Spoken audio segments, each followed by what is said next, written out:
추석 잘 보내셨죠? 오늘 온 가족이 함께 예배드리기 위해서 우리 교회 학교 친구들도 같이 예배에 참여하고 있는데요. 자기 옆에 있는 분 한두 분씩 이렇게 짝을 짓고 서로 이렇게 바라보면 좋겠어요. 옆에 있을 수도 있고 멀리 있을 수도 있는데 저는 자녀들이 여러분 옆에서 예배드리면 더 좋겠다는 생각이 들었고요. 어쨌든 자기 옆에 있는 사람에게 축복하는 거예요. 너는 하나님의 아들이야, 너는 하나님의 딸이야, 이렇게 말하는 거예요. 그 다음에 또 끝난 게 아니에요. 또 하는 말이 있어요. 하나님이 너를 사랑하셔. 그 다음에 이렇게 하십니다. 하나님이 너를 사랑하셔. 이렇게 축복하세요. 네. 그리고 마지막으로 행복하게 살자. 이렇게 서로 인사. 네. 우리 교회에서 늘 선포하는 것인데 오늘 서로 이야기하듯이 한번 하겠는데요. 여러분 늘 여러분의 입술을 통해서 이렇게 하나님의 마음, 하나님의 사랑이 담겨진 축복의 말을 많이 하시는 분들이 되기를 축복합니다. 이 가을이 이제 깊어지는 것 같아요. 추석 지나기 전하고 지난 후가 날씨가 좀 다른 것 같아요. 밤 되니까 쌀쌀해지고 그런데요. 가을이 되면 좋은 것은 뭔가 열매가 맺혀지는 모습을 본다는 것이죠. 들판이 누렇게 되고 또 감 같은 것이 이렇게 익어가는 모습을 우리가 이렇게 보지요. 그러면서 우리는 하나님께서 이 사계절을 통해서 말씀하시는 것이 있다는 것을 기억합니다. 하나님은 우리에게 말씀하시는 것입니다. 우리 인생에도 가을이 있다는 것입니다. 우리 인생에도 열매를 거두는 날이 올 것이다 하는 것이죠. 하나님 앞에 가게 될 거라는 것입니다. 가을이 되면 풍성한 계절이 되어서 행복한 것이죠. 가을이 되었는데 거둘 곡식이 없으면 농부가 얼마나 마음이 힘들겠습니까? 우리가 인생을 하나님 앞에 가서 결산하게 되었을 때 뭔가 하나님 앞에 드릴 것이 있어야 행복하죠. 하나님 앞에 갔는데 드릴 것이 없는 상태가 되어지면 우리의 마음이 그렇게 행복하지 않을 것입니다. 우리 사랑하는 성도님들이 하나님 앞에서도 풍성한 열매로 하나님께 영광 돌리는 그런 삶을 사시기를 축복합니다. 이미 인생의 가을로 접어드신 분들이 계세요. 제가 봤을 때 60대 넘어가신 분들은 이제 가을로 가고 있다. 60은 너무 빠른가요? 예전에는 80을 사시는 분이 없었어요. 그래서 환갑을 했잖아요. 60 별로 빠른 게 아니에요. 내 인생에 60으로 가고 있다 생각하시는 분은 이제 가을이 다 됐다. 여름이 벌써 지나가서 가을이 되었다. 거두어야 될 때가 되었다는 것입니다. 주님 앞에 섰을 때 우리가 하나님 앞에 이렇게 말할 수 있어야 되지 않겠습니까? 하나님, 저 잘 살았지요. 어디 국제시장에서 나오는 그 마지막 대사 같죠. 아버지, 저 잘 살았지요. 하나님 앞에 갔을 때 우리가 하나님께서 주신 여러 가지 것들을 가지고 하나님 앞에서 잘 살았지요. 이렇게 말할 수 있는 우리 성도님들이 다 되시면 좋겠습니다. 세상은 이렇게 하면 성공한다고 이야기합니다. 공부 열심히 해라. 공부 열심히 하면 성공할 거다. 그 절반은 거짓말입니다. 성실하게 사는 훈련을 하고 몸에 익히는 것은 그를 성공적인 삶을 살도록 하는 데 도움이 됩니다. 그러나 머리가 나쁜 사람이 있고 좋은 사람이 있는 거예요. 꼭 공부를 잘하던 사람만 잘 사는 것도 아니에요. 조금 더 유리한 입장이 있을 수 있지만 그렇게 된다고 반드시 성공하는 것도 아니에요. 근데 세상은 공부 잘해야 너 성공할 수 있다. 너 인생이 그래야 핀다 라고 말하는데 절반은 거짓말이라는 것을 어른들은 다 알고 있습니다. 그럼에도 불구하고 왜 공부하라고 하는 것입니까? 그럼에도 불구하고 공부하라고 하는 이유는 건강한 삶의 훈련들을 학생 때는 공부를 해야 되기 때문에 그걸 하라는 거예요. 어떤 사람들은 말합니다. 내가 네 인생을 책임질게. 말짱 거짓말이죠. 남자가 여자에게 프로포즈를 할 때 아가씨들 속지 마시길 바랍니다. 내가 너 인생을 이 황금길로 행복하게, 이 꽃처럼 행복하게 해줄게. 이게 뭐예요? 정말입니까? 거짓말입니까? 마음은 받을 수 있을지 몰라도 그렇게 할 능력이 사람에게는 없어요. 그렇잖아요. 생명을 바쳐 사랑한다고 그랬다가 생명을 바쳐 죽이고 싶을 만큼 미워질 때도 있는 것이 우리 인간의 현 주소예요. 그렇기 때문에 이런 것도 그런 방법이 못 됩니다. 그리스도인으로서 우리가 어떻게 하나님 앞에서 아름답게 살 것인가, 성공적인 삶을 살 것인가는 하나님이 말씀해 주시고 계십니다. 오늘 읽은 말씀 가운데 하나님께서 우리가 그리스도인으로서 어떻게 하나님 보시기에 아름다운 성공적인 삶을 살 것인가의 비결을 가르쳐 주고 있습니다. 첫 번째는 뭐냐면 내가 누구인지 알아라. 정확하게 알 것을 알아라는 것입니다. 알 것을 알아라 하고 오늘 강조하는 부분들이 많이 나오는데요. 3절 보면 받은 줄을 알지 못하느냐 알아라는 거죠. 6절에도 우리가 알거니와 알아라는 거죠. 9절에도 보면 알미로다 알아라는 거예요. 11절에도 여길지어다 그렇게 알고 그렇게 생각하고 그렇게 살아라. 뭐 어떻게 알아라는 것입니까? 우리 자신에 대해서 정확하게 알아야 되는데 뭘 알아야 되냐? 믿는 자들, 그 사람들은 믿음으로 의롭게 된 자들은 알아라는 것입니다. 우리가 로마서 1장부터 5장까지의 말씀을 통해서 우리는 믿음으로 의롭게 된 것에 대해서 말씀드렸고 5장에는 믿는 자가 받는 복에 대해서 말씀드렸습니다. 6장에서는 믿는 자는 그러면 어떻게 살아야 될 것인가? 믿는 자에게 약속한 하나님의 삶은 무엇인가? 먼저는 너가 알아야 된다는 걸 이야기하고 있습니다. 뭘 알아야 되느냐? 너는 죽었다는 걸 알아라는 것입니다. 너의 육신은 죽었다. 너의 육신, 죄로 사는, 죄에 이끌려 사는 그 육신은 죽었다는 것입니다. 예수님이 십자가에 죽으신 것처럼 너도 이 죄와 함께 육신을 가진 생명은 이미 죽은 자로 여길지어다. 6절에 보십시오. 우리의 옛사람이 예수와 함께 십자가에 못 박힌 것은 죄의 몸이 죽어 다시는 우리가 죄에게 종노릇하지 아니하게 하려 함이니 이렇게 말씀하십니다. 그러니까 우리가 알아야 될 것은 나의 죄된 몸은 죽었다는 것입니다. 여러분이 예수님을 믿으십니까? 예수님을 나의 주인으로 영접하셨습니까? 그런 자는 알아야 되는 거예요. 뭘 알아야 되냐? 나는 죽었다. 따라하세요. 나는 죽었다. 나의 죄된 육신은 죽은 것입니다. 내 안에서 죄된 욕구를 일으킨 내 자아는 죽은 거예요. 그런데 목사님 그러면 벌떡벌떡 살아서 내게 분노를 일으키고 정욕을 일으키고 뭐 마음을 섭섭하게 하는 그거는 어떻게 된 것입니까? 그거 살아있는 거 아닙니까? 여러분 둘 중에 한 가지예요. 죽은 것이 아직도 벌떡거리고 있는 모습이거나 아니면 여러분이 예수를 안 믿거나 둘 중에 한 개예요. 예수를 안 믿은 자에게는 육신이 죽지를 않죠. 예수님과 함께 죽지를 않았기 때문에 안 죽은 거예요. 그러나 믿는 사람에게도 그럼 벌떡거리는 게 있느냐? 뭐 우리 초등학교 아이들은 이 이야기 들으면 좀 충격받을 수도 있는데요. 제가 어릴 때 닭을 닭장에서 꺼내서 잡아서 먹었습니다. 네. 여러분들은 요즘은 통닭집에 전화하면 닭이 오죠. 우리는 어렸을 때 시골에서 살았기 때문에 닭을 잡아 먹었어요. 어른들은 목을 딱 잡아서 이렇게 딱 하면 죽어요. 그러나 저 같은 아이들은 그렇게 할 힘이 모자라잖아요. 그럼 어떻게 합니까? 작두를 대령하라. 작두를. 뭐 너무 오래 이야기하지 않겠습니다. 주일 아침부터 이거 분명한 것은요. 이 목이 잘려진 닭이 팍 쓰러지지 않아요. 한참 뛰어다닙니다. 피를 옆으로 흘리면서. 이게 살은 거예요? 죽은 거예요? 말하기 곤란하죠. 죽었는데 살았는데 죽었어요. 죽은 거예요. 산 게 아니에요. 뛰어다니는 것은 그냥 이 반응한 움직일 뿐이에요. 원래 그 본질은 이미 잘려진 존재예요. 죽어진 존재라는 것입니다. 우리가 그리스도인으로 예수를 주로 영접했을 때에 내가 주님과 함께 십자가에 못 박혔다는 것을 우리가 인정해야 되는 것입니다. 믿는다는 것은 내가 그렇게 내 자신이 죽었다는 걸 이야기하는 거예요. 그러면 목사님 이를 벌떡벌떡거리는 것은 죽었는데 산책하면서 뛰는 것이라는 것을 알아야 되는 것입니다.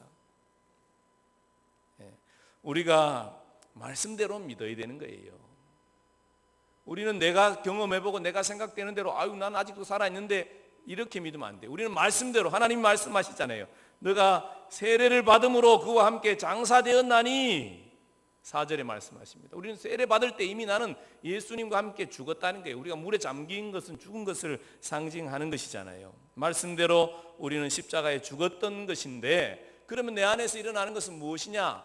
내 어떤 죄된 육신이 죽은 자 상태에서 뭔가 움직이는 것일 수 있겠죠. 또 다른 한 가지가 있을 수 있습니다. 그건 뭐냐면 사단의 영적인 공격이에요. 사단이 우리 가운데 와서 죄된 욕구를 일으키는 거예요. 공격하는 거죠. 이것을 나로 받으면 안 돼요. 이건 사단으로 봐야 돼요. 내 안에서 일어나는 분노, 어떤 정욕들, 어떤 탐심들, 이런 것들이 이걸 내 것으로 받으면 안 돼요. 우리는 너 죽었잖아. 이거 왜? 이거 뭐야? 이거 뭐예요 이거? 사단인 줄 알아야 돼. 그럼 어떻게 해야 되겠어요? 따라하세요. 쉽습니다. 정수리 열려. 자기 스스로한테 자기가 축사하는 거예요. 불과 보혈 들어가. 내 안에 분노 일으키는 걸 불과 보혈 마셔. 사라져. 불과 보혈 마시고 호흡을 통해서 빠져나가고 사라져. 이렇게 명령하는 거예요. 그리고 축복하는 거예요. 성령님도 충만하게 오십시오. 네, 그 다음 뭐 해야 돼요? 분노의 반대가 뭐예요? 사랑이죠. 아버지 사랑을 부어주십시오. 주님의 사랑으로 채워주십시오. 용서의 영을 부어주십시오. 이해할 수 있는 마음을 부어주십시오. 자기에게 자기가 이렇게 명령하면 되는 것입니다. 해보세요. 되나 안 되나. 해보면 자유로워지는 것을 경험합니다. 그 전에 이런 거 하지 않았을 때는 내가 막 분노에 끌려 살아갑니다. 그러면서 우와 나는 왜 이렇게 성질이 더럽지 이렇게 생각하는데요. 이게 내게 아니었구나 알게 됩니다. 이건 내게 아니고 사단이 나를 공격하기 위해서 내 안에서 일으키는 어떤 것이었다는 것을 여러분들이 알게 될 것입니다. 해보면 알아요. 안 해보는 사람은 설마 그러려고 해보라니까. 다 경험해 본 거예요. 여러분, 우리는 내 자신이 몇 번 실패하고 뭔가 좀 잘못했다고 해서 너무 내 자신이 좌절하고 낙심하고 약해질 게 아니에요. 오히려 마음을 강하고 담대하게 하여서 싸워야 됩니다. 우리 가운데서 하나님으로부터 오지 않은 어떤 것들이 죽은 것들이 일어날 때 이걸 싸워서 멸해야 될 것이지 낙심하고 니는 자격이 없다, 니는 원래 안 된다, 니는 믿음이 없다 이렇게 할 게 아니라는 거예요. 하나님이 우리와 함께 하시고 계십니다. 우리의 죄된 육신은 죽었고 우리가 다시 사는 것은 무엇으로 사는 것입니까? 그리스도 안에서 그리스도와 더불어 주님의 사람으로 주님의 몸에 속한 자로서 주님의 내 안에 사는 것처럼 오늘 내 안에 찬양했잖아요. 그렇죠? 주님이 내 안에, 내가 주님 안에서, 이 내가 사는 것은 주님 안에서 주님이 사시는 것처럼 내가 사는 자로 내가 세움을 받았다는 것입니다. 이것을 알아야 됩니다. 이걸 잘 알라는 거예요. 신앙생활 잘 하려면 이걸 알아야 된다는 거예요. 괌에 가면 제가 괌을 가봤을까요? 못 가봤을까요? 못 가봤는데 인터넷으로 보니까 괌에 가면 요코이 동굴이라는 게 있대요. 요코이 동굴. 요코이라는 일본 친구가 2차 대전 때 그 괌에서 미군하고 전쟁하러 간 거예요. 근데 지죠. 그래가 도망갔는데 다른 사람 항복도 하고 100명 항복하고 막 그런데 자기는 항복 안 한다 이래가지고 혼자 도망을 갔어요. 그래서 동굴 속에 들어가서 28년을 산 거예요. 전쟁이 끝났다고 뭐 이렇게 찌라시를 뿌리고 했겠죠. 해도 안 나가. 속이는 거다 이게요. 날 잡는다고. 필리핀에서는 그렇게 산 사람이 30년 동안 그렇게 산 사람이 있었대요. 그 사람은 막 필리핀 군인도 죽이고 막 경찰도 죽이고 그래가지고 잡히고 그랬는데요. 이 사람은 그러지는 않았는데 어쨌든 그 동굴에서 28년 동안 살았다는 거예요. 뭘 몰라서? 전쟁이 끝난지 몰라서. 여러분, 우리가 누군지, 우리가 어떤 존재인지, 하나님 앞에서 내가 어떤 존재인지 모르면 우리는 늘 그렇게 자기 자신을 탓하면서 부족하게 여기면서 안 된다고 생각하면서 그렇게 사는 거예요. 싸우지를 못해요. 우리는 이미 죽은 존재이고 곧 완전하게 죽을 것이고, 우리가 사는 것은 그리스도로 사는 그 삶을 사는 그런 은혜를 누리게 될 거라는 것을 우리가 알아야 되는 것입니다. 우리가 하나님의 자녀가 되는 것 중요합니다. 믿음으로 의롭게 되는 것 그 자체 그 중요합니다. 그러나 그만큼 중요한 것은 뭐예요? 그걸 인정하는 거예요. 그렇다고 인정하고 받아들이는 거예요. 아는 거예요. 하나님이 나와 함께 하신다. 우리가 존재가 그렇게 바뀌는 것. 내가 하나님의 아들이다. 오늘 다 인사할 때 다 했죠. 하나님의 딸이다, 아들이다. 내가 존재가 그렇게 바뀌는 거 중요하죠. 그러나 그만큼 더 중요한 게 있는데 뭐냐면 그걸 내가 인정하느냐는 거예요. 그걸 알고 인정하고 그렇게 살아가야 되는 것이죠. 오늘 본문은 우리가 너는 죄에 대해서 죽은 자라. 우리가 사는 것은 그리스도 안에 사는 것이다. 주님의 몸의 부분으로 사는 것이다. 이걸 명확하게 알고 인정하고 누리며 살아라. 그래야 우리가 성공적인 삶을 살 수 있다. 승리하는 삶을 살 수 있다는 것입니다. 둘째로 그리스도인은 자기 자신을 이제 의의 병기로 드려야 된다는 것에 대해서 말씀하십니다. 13절 말씀 우리 같이 한번 읽겠습니다. 또 너희 지체를 불의의 무기로 죄에게 내주지 말고 오직 너희 자신을 죽은 자 가운데서 다시 살아난 자 같이 하나님께 드리며 너희 지체를 의의 무기로 하나님께 드리라. 하나님께 어떻게 하라? 우리 자신을 드리라 하는 것입니다. 너희 자신을 하나님의 의의 무기로 너희 자신을 드려라. 하나님은 우리에게 많은 것을 주십니다. 은사도 주시고 물질도 주시고 시간도 주시고 건강도 주시고 주십니다. 중요한 것은 우리가 그것을 가지고 뭘 하느냐라는 것입니다. 여러분 이제 한 5, 60 사신 분들, 70 이상 사신 분들, 여러분 뭐 하면서 사셨습니까? 예? 그냥 주무실 것입니까? 생각을 해보세요. 뭐 하며 살았나 나는? 우리 자신을 의의 병기로 하나님 앞에 드리며 살았느냐? 아니면 그냥 살았느냐는 거예요. 그냥 살면 여러분 중간이 있을까요? 아니, 중간이 없습니다. 이것을 하나님께 드린 자의 삶이 있고 하나님에게 드리지 않는 자의 삶이 있어요. 그냥 자기가 막 자기 것인 줄 알고 사용하면서 그렇게 사는 사람이 있어요. 우리가 알듯이 칼이 의사의 손에 잡히면은 생명을 살린다 이거예요. 근데 칼이 강도의 손에 잡히면 어떻게 되는 거예요? 사람을 해치는 무기가 되죠. 조약돌이 그냥 냇가에 있으면 그냥 조약돌로 끝나죠. 그러나 그 조약돌이 다윗의 손에 잡히면 어떻게 되는 것입니까? 골리앗을 때려잡아 눕히는 아주 강력한 무기가 되는 거죠. 여러분, 우리가 어떤 존재이냐 보다 더 중요한 것은 우리를 하나님께 드렸느냐라는 것이 훨씬 더 중요한 문제입니다. 여러분 자신을 하나님 앞에 드리시기를 축복합니다. 아유, 목사님 공짜로 먹으려고 그러네. 나를 내놓으라 그러네. 여러분, 이게 잘 되는 길이라니까요. 이게 승리하는 길이에요. 돌멩이가 그냥 냇가에 있어봐야 아무 소용이 없어요. 그냥 돌멩이일 뿐이에요. 그러나 다윗의 손에 딱 잡히면 이게 강력한 무기가 된다 이거예요. 우리 스스로도 볼 때 여러분 스스로 생각하면 내가 그냥 별 볼일 없는 시시한 존재로 보일지 모르지만 하나님의 손에 잡혀서 쓰임받는 자가 되면 위대한 하나님의 사람들이 되는 거예요. 우리 중고등부 친구들 여기 앉아 있는데 자기 스스로를 작게 생각하지 말아요. 여러분들이 어떠함보다 더 중요한 것은 내가 내 자신을 하나님 앞에 드렸느냐 아니냐, 이게 훨씬 더 중요하다는 걸 알아야 됩니다. 자기 자신대로 산 사람, 여러분 4, 50년 죽을같이 살아도 남는 게 없어요. 인생이 허무한 거예요. 알렉산더처럼 많은 땅을 정복한 자도 죽을 때에 내 손을 관 밖으로 내놓아라. 난 가지고 가는 게 아무것도 없다는 거예요. 인생이 별거 없어요. 허무한 거예요. 그러나 하나님의 손에 잡힌 사람들은 위대한 하나님의 인물들로 이 땅 가운데도 남아있고 하나님의 마음에도 남아있고 하늘나라의 상급이 약속되어져 있다는 걸 알아야 됩니다.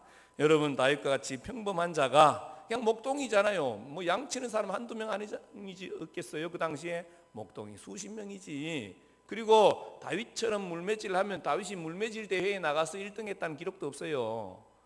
분명히 그 대회에 있었을 건데 보통 좀 잘 던지는 정도 수준이었을 것이에요.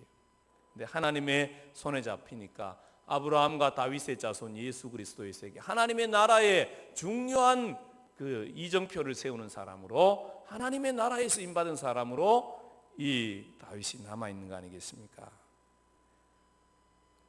여러분, 우리 인생은 그냥 어딘가에 사용되어지고 있습니다. 여러분의 시간은 그냥 흘러가고 있습니다. 그냥 이게 그냥 내가 가지고 싶다고 가져질 수 있는 게 아니에요. 흘러가고 있어요. 물질도 마찬가지예요, 여러분. 이거 가지고 있으면 내 거 될 것 같죠? 내게 언제까지 내게 되는 것입니까? 언젠간 다 없어지게 돼 있어요. 예.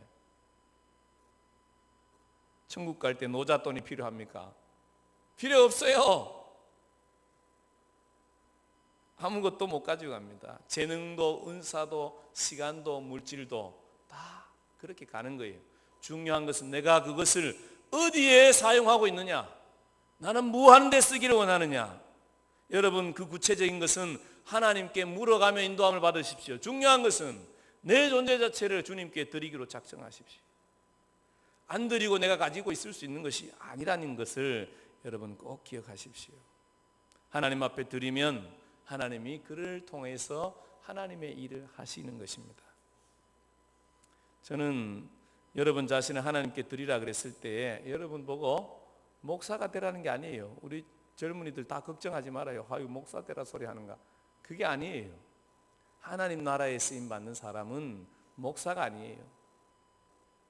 제가 늘 이야기하잖아요. 목사 중에도 뭐가 있다고? 먹사가 있다고. 집사님 중에서도 잡사가 있다고 맨날 이야기하잖아요. 뭐 직분이 뭐가 되는 게 중요한 게 아니에요. 중요한 건 내 중심이 하나님 앞에 드려졌느냐, 하나님이 나를 잡고 사용하고 있느냐는 거예요. 그러면 괜찮아요. 다 괜찮아요. 어떤 직업을 가져도 괜찮아요. 이 땅에 하나님 나라에 해가 되지 않는 하나님의 편에 선 어떤 직업도 좋습니다. 괜찮아요. 그것은 뭐예요? 통로일 뿐이에요. 하나님이 나를, 사람들을 만나게 하는 통로일 뿐이에요. 중요한 것은 내가 하나님에게 사로잡히면 그곳에서 하나님의 다스림을 행하는 하나님 나라의 통치자가 되는 것입니다. 왕이 되는 거예요. 하나님이 왕이시잖아요. 여러분, 영 표정 보니까 우리 목사님이 사기친다 그런 표정인데 잘 들어봐요. 하나님이 왕이에요, 아니에요? 예, 하나님이 이 땅을 다스리고 계세요, 안 다스리고 계세요?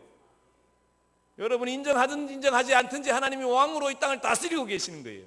내가 그 하나님의 손에 잡혔으면 나는 왕의 쓰임 받는 왕의 통로가 되게 돼 있는 거예요. 나의 어떠함이 크게 중요하지 않아요. 더 중요한 게 있어요.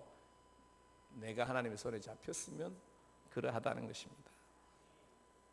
마지막으로 우리 그리스도인은 하나님께 드려진 의의 종으로서 영생을 누리는 삶을 살도록 부름받았다고 오늘 말씀하고 계십니다. 우리가 하나님 앞에 우리 자신을 드릴 때에 우리는 영생을 누린다라고 말씀하십니다.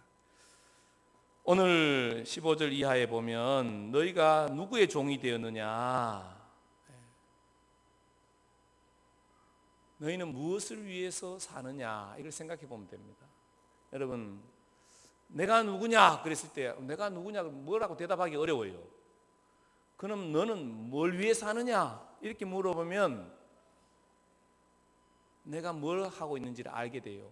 많은 사람들이 돈을 벌기 위해서 살고, 많은 사람들이 자기 성취를 위해 살고, 어떤 사람은 명예를 위해 살고, 어떤 사람은 자기 평안을 위해 살죠. 그것에 종이 되어져 있는 것입니다. 우리가 그리스도의 종이 될 거냐, 아니면 의의 종이 될 거냐, 아니면 죄의 종이 될 거냐, 우리는 선택해야 되는 것입니다. 아이고 목사님, 나는 죄의 종도 싫고 하나님 종도 싫고 나는 자유인이다, 내 마음대로 살겠다, 이렇게 생각하는 사람 혹시 있을 줄 모르는데요, 그렇게 살고 싶다고 그렇게 되는 게 아니에요. 예, 우리나라 어떤 사람이 이렇게 생각하는 사람이 있어요. 우리나라 북방에서 내려오는 공산주의 세력들, 중국, 러시아, 북한 이런 세력들 편에 속하지도 않고 미국, 일본 하는 자유연맹, 자유동맹 국가들 가운데도 속하지 않고 우리는 평화주의자로 중간에 서가지고 이 양쪽의 평화를 일으켜가는 사람이 되겠다. 그런다고 됩니까? 힘이 있어야 되지. 북한이 때리면 북한한테 맞고, 미국이 때리면 미국한테 맞고, 이래가지고 뭔 평화주의자가 됩니까? 북한이 때려도 꼼짝 못하게 할 수 있고, 미국이 때려도 꼼짝 못하게 할 수 있는 힘이 생기기 전까지는 평화가 오지 않습니다. 평화주의 되지 않습니다. 여러분 잘 알잖아요. 베트남 보세요. 남북이 나눠서 전쟁할 때 평화협정 맺으면 될 것 같았죠. 평화협정 맺었습니다. 공산주의 됐습니다. 우리도 마찬가지예요.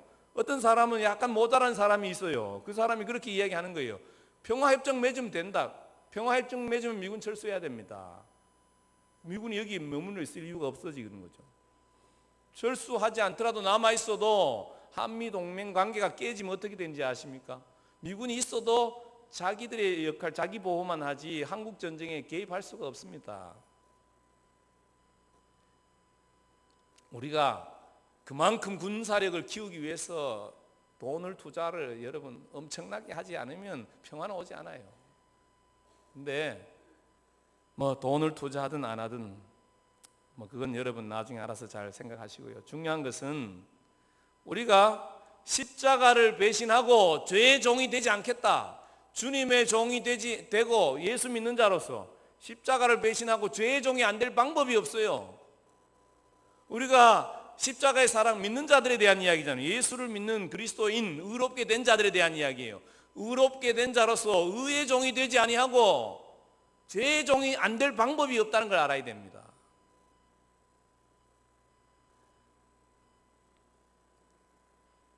여러분 21절에 보면 그렇게 말하죠. 너희가 그때에 무슨 열매를 얻었느냐? 우리가 죄의 종으로 살 때 무슨 열매를 얻었느냐는 것입니다. 얻은 게 뭐냐는 것입니다. 너희가 그 일을 부끄러워하나니 이는 그 마지막이 사망임이라. 남는 것이 허무고 절망이요 낙심밖에 없어요. 하나님의 종이 되지 아니하고 그냥 이 땅에서 살아가는 사람들의 마지막이 두려움밖에 없습니다. 내 인생을 마무리할 때 내가 뭐라고 어떻게 할 것이냐? 하나님 앞에 갈 때 뭐라고 할 것입니까? 여러분 우리가 잘 아는 어린이들도 아는 비유가 하나 있는데 탕자의 비유라는 게 있어요. 탕자가 집을 떠나죠. 아버지 재산 다 가지고 가서 잘 살 줄 알았어요. 언제까지 잘 사는 것입니까? 언제까지 살아있는 것입니까? 조금 살아있어요. 그리고는 어떻게 되는 것입니까? 돼지하고 싸워야 돼. 왜? 돼지가 먹는 걸 좀 뺏어 먹기 위해서 돼지하고 싸워야 돼요. 그런 비참한 처지에 이르러서 그가 죽을 지경이 된 거죠. 죄의 종의 결말이 이런 것입니다. 인간의 결말이 이런 거예요. 하나님을 떠난 인간, 하나님과 멀어진 인간, 그 결말이 이런 상태라는 거예요.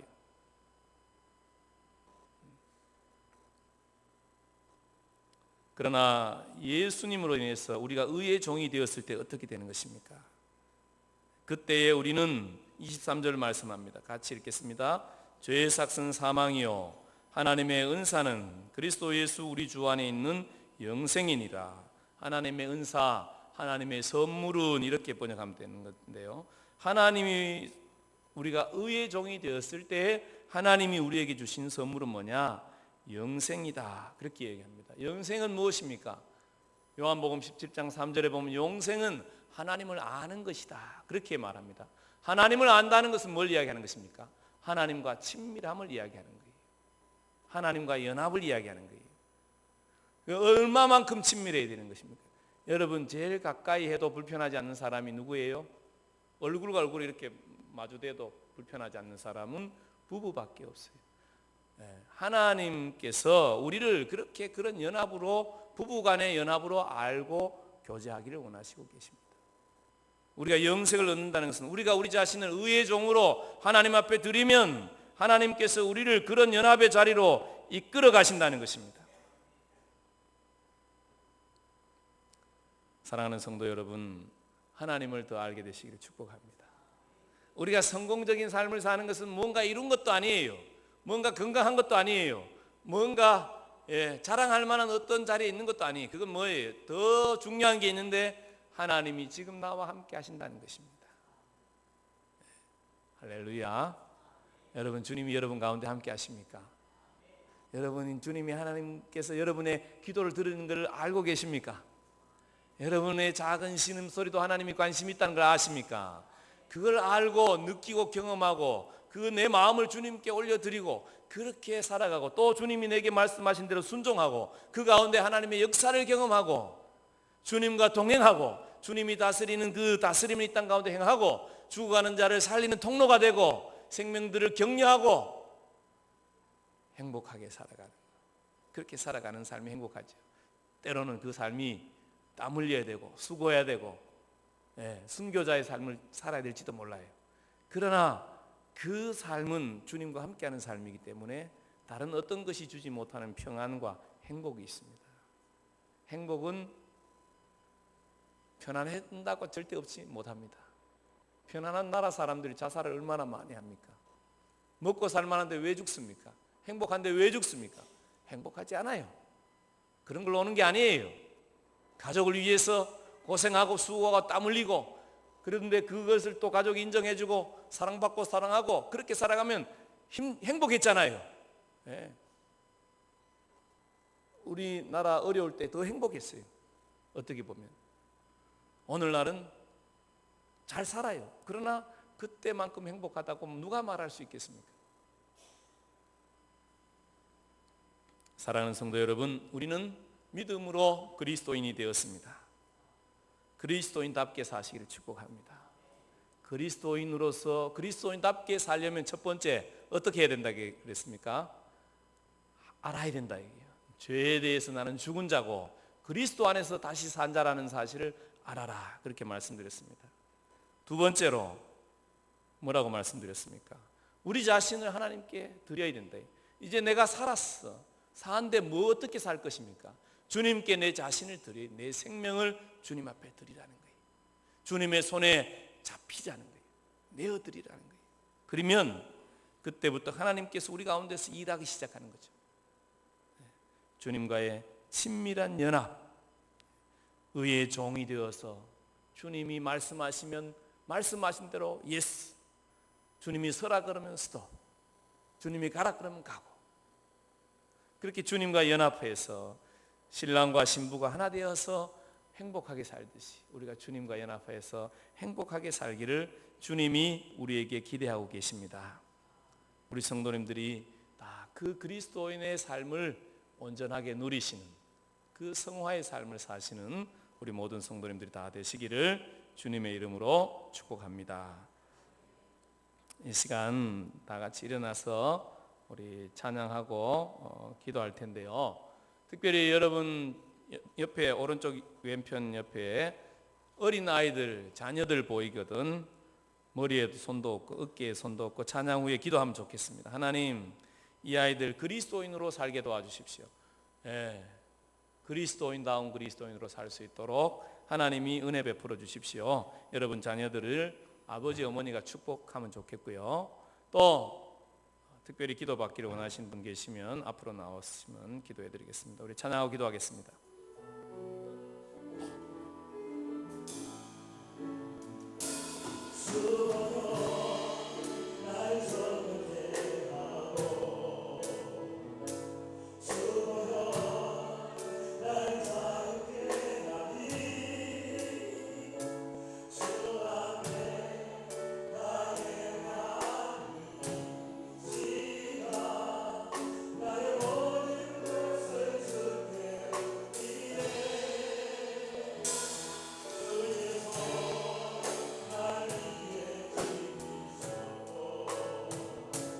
주의 밥 날 위해 박히셨으니 이제는 내가 사는 것이 아니요 오직 주를 위해 사는 것이라.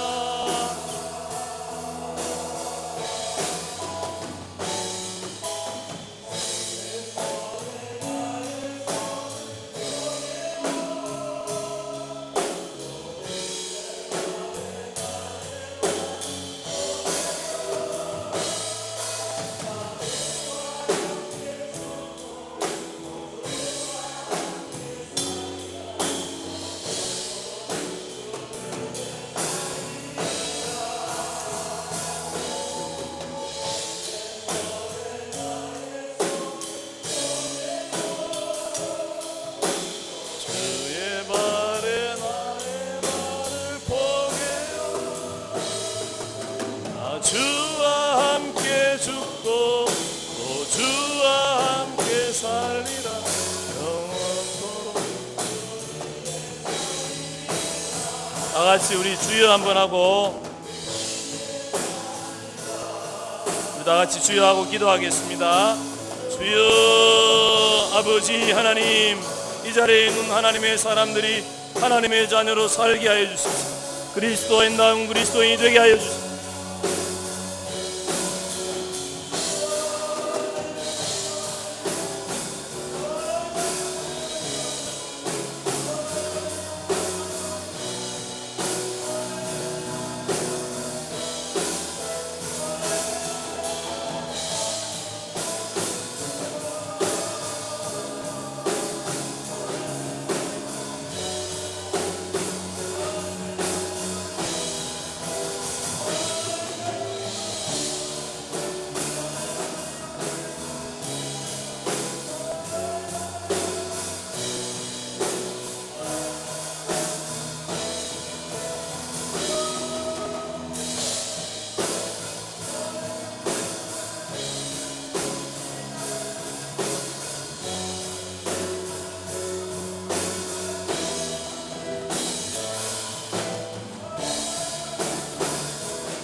하나님 아버지, 저희들을 그리스도인으로 불러주셨으니 감사합니다. 예수님을 알고 예수님을 나의 주 나의 하나님으로 영접하여서 우리 중심을 하나님 앞에 내어드리고 주님이 기뻐하는 삶을 사모하고 주님이 원하는 삶을 향해서 우리 자신을 의의 종으로 내어드리고 주님 편에 속해서 주님의 손에 사로잡혀서 주의 영광을 나타내는 은혜의 통로로 우리를 불러주시고 사용해 주시니 감사합니다. 하나님, 우리가 이것을 알게 하시고 더 경험하게 하시고 누리게 하여 주십시오. 주님과 더 친밀한 연합 가운데서 주님을 닮아가는 사람으로, 하나님의 영광을 나타내는 사람으로 날마다 새로워지는 은혜를 베풀어 주시옵소서. 예수님 이름으로 기도합니다. 아멘.